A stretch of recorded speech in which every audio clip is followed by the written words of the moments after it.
Bonjour à tous et bienvenue dans cette nouvelle émission, Le rythme dans la peau. C'est une émission dans laquelle on va travailler avant tout la guitare rythmique, c'est-à-dire les accords, leurs enchaînements, avec un système rythmique et pourquoi pas après plus tard, un système de riff. Aujourd'hui on va commencer avec les bases, c'est-à-dire l'enchaînement des accords. C'est parti! Avant de pouvoir faire de la guitare rythmique, il faut en effet pouvoir enchaîner vos accords. Parce que une fois que vous avez imprimé un rythme, si vos accords ne s'enchaînent pas, vous allez perdre du temps et donc du coup ne pas avoir un rythme fluide.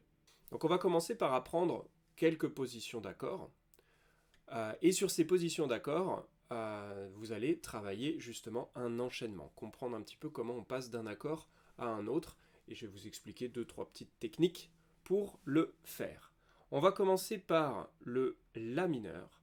Le La mineur, on va positionner ses doigts donc sur la deuxième case de la corde de Ré, sur la deuxième case de la corde de Sol et sur la première case de la corde de Si. Et on va jouer à partir de la corde de La, donc la cinquième corde. On fait bien attention à bien soulever tous les doigts, à faire en sorte que tout soit bien arrondi pour qu'il n'y ait pas une corde qui soit bloquée par le dessous du doigt ici, la peau du doigt qui est en dessous. Donc mettez-vous toujours le plus haut possible dans votre case et arrondissez bien la main pour qu'on entende parfaitement toutes les notes. Vous pouvez jouer toutes les notes les unes après les autres pour voir si effectivement vous avez toutes les cordes qui résonnent bien et qu'il n'y en ait pas une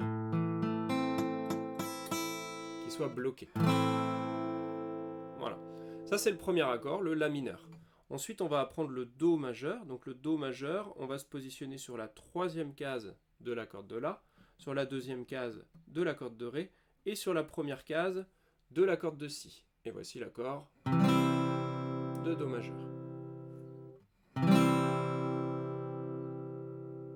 Voilà.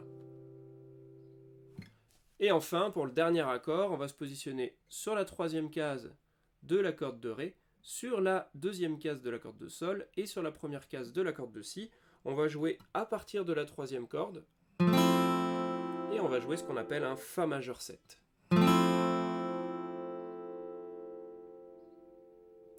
Alors, pour enchaîner ces accords, on va apprendre deux systèmes d'enchaînement, deux techniques d'enchaînement, que sont les doigts pivots et les parallélismes. Alors, les doigts pivots, qu'est-ce que c'est? C'est des doigts qui ne bougent pas quand on passe d'un accord à un autre. Si vous regardez bien ce qui se passe au niveau du La mineur et du Do majeur, en réalité, il n'y a qu'un seul doigt qui a besoin de bouger, c'est l'annulaire. Puisqu'on passe ici à ici. Deuxième case de la corde de Ré à la troisième case de la corde de La. Et donc vous avez un enchaînement qui est facilité par le fait d'avoir ce qu'on appelle des doigts pivots, c'est-à-dire des doigts qui ne bougent pas, autour desquels on pivote pour passer sur l'accord suivant. Voilà. Quand vous allez passer du Do au Fa majeur 7, vous aurez aussi un doigt pivot, c'est l'index qui ne va pas bouger. Ensuite, vous avez la technique du parallélisme. Le parallélisme, c'est quand vous avez une position de doigt, ici en l'occurrence cette position-là, qu'on va simplement décaler d'une corde vers le haut ou vers le bas, ou de plusieurs cordes, mais que la position reste la même.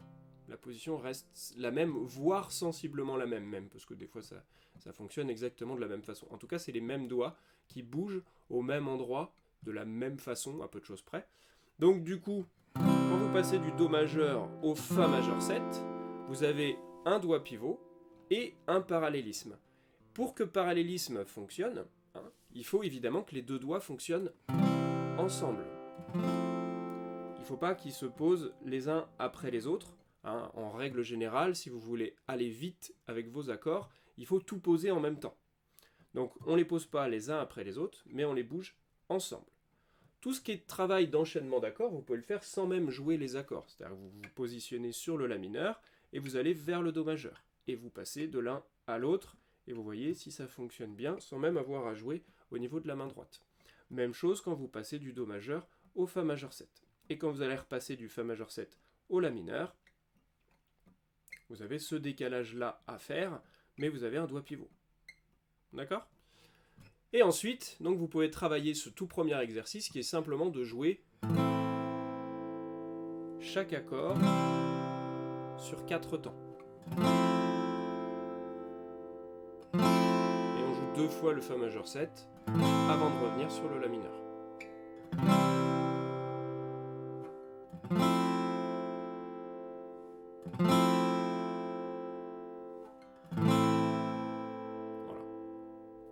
Une fois que vous avez ça, vous pouvez aussi lui imprimer un rythme un peu plus constant, un petit peu plus rapide, où vous faites des noirs, tout simplement. 4 notes dans un temps.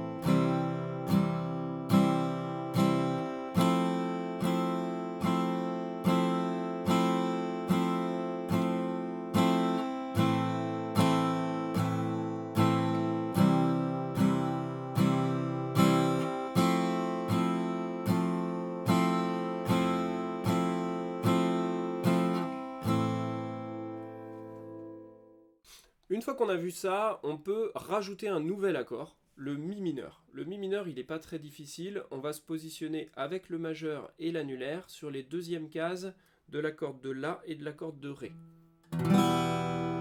C'est cet accord-là. Où on joue toutes les cordes. C'est un accord qui est peut-être le plus facile de tous ceux qu'on a vus jusqu'à présent. Et en fait, pour ce Mi mineur, on va avoir un enchaînement un peu spécifique entre le Fa majeur 7 et le Mi mineur, puisque là, on n'a pas de doigt pivot, on n'a pas de parallélisme, on n'a rien de tout ça, on a ce qu'on appelle un enchaînement direct. Ces enchaînements sont censés être les plus difficiles à faire, techniquement, puisque il faut tout enlever pour tout remettre.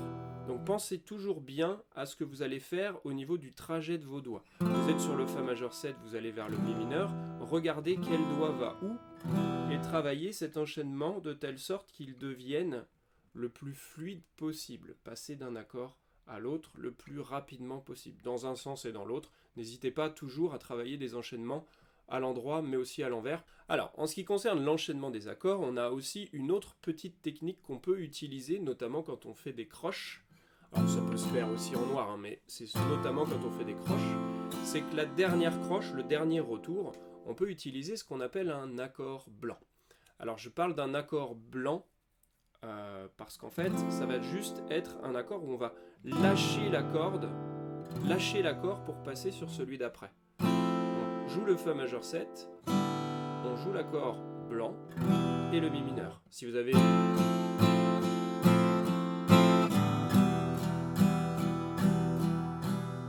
de ce type-là, ça, dans la vitesse, ça s'entendra quasiment pas, ce sera pas choquant, et ça vous permet de passer d'un accord à l'autre facilement.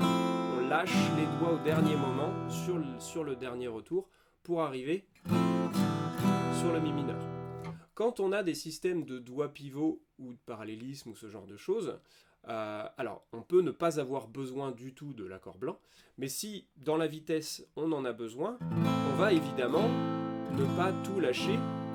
Quand on passe du La mineur au Do majeur, on va juste lâcher l'accord, le doigt en question. La mineur vers Do.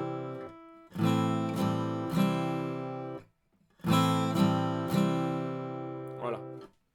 Donc ça, évidemment, vous passez par ce qu'on appelle un La mineur 7. Ça peut être noté La mineur 7 sur votre partition. Ça peut ne pas être noté du tout. Ça n'empêche que vous pouvez le faire. C'est pas choquant en soi. Un La mineur 7 à la place d'un La mineur, ça n'a jamais fait de mal. Hein. Donc ça fonctionne très très bien dans ces cas-là. Donc quand on a des doigts pivots, évidemment, les accords blancs sont un petit peu différents parce qu'ils ne sont pas complètement à vide. On garde en position les doigts qu'on a besoin. Et donc si on reprend cet exercice 2, eh ben, ça va donner ça.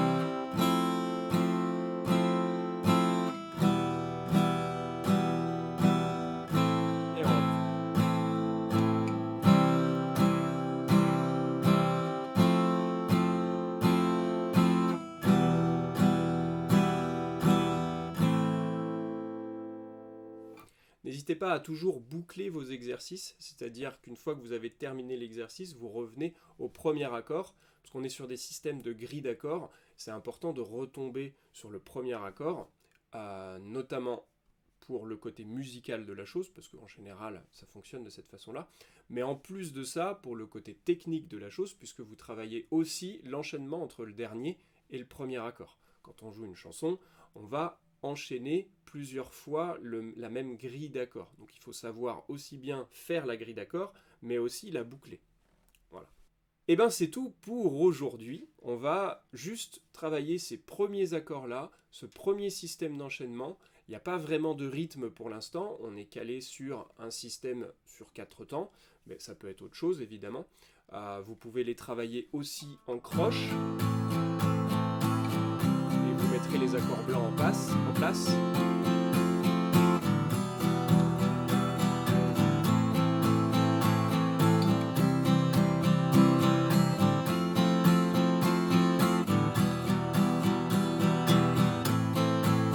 Voilà.